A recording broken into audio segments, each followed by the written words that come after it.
یک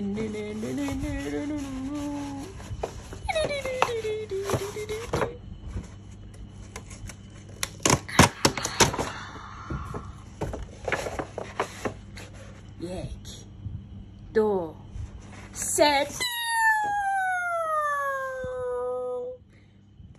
ایشون هیرونو هستن از کالکشن ریشیپ. البته بگم این شانسی نیست، من میدونم چیه، خودم انتخاب کردم، عشق زندگی منه.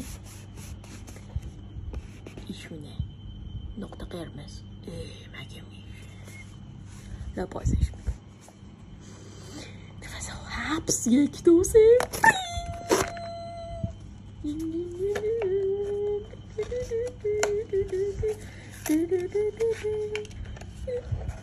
همیشه اون تیکه میاد کنده میشه.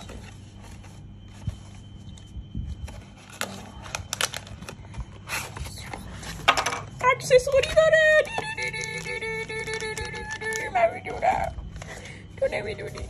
عکسش رو نشون بدم؟ نه بذار آخر عکسش رو ببینید، خودش رو ببینید. ایشون عشق منه،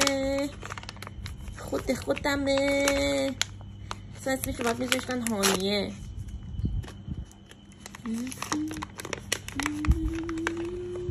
سلام کوکو جون. این چمدونته، اینجا میسینه اینجوری. ایشون یک قلاب دارن با نخ که خودشون هیلینگ کردن و بافتن و تعمیرات کردن و یک پسر خیلی کوکوچ هستن. اینم عکسش.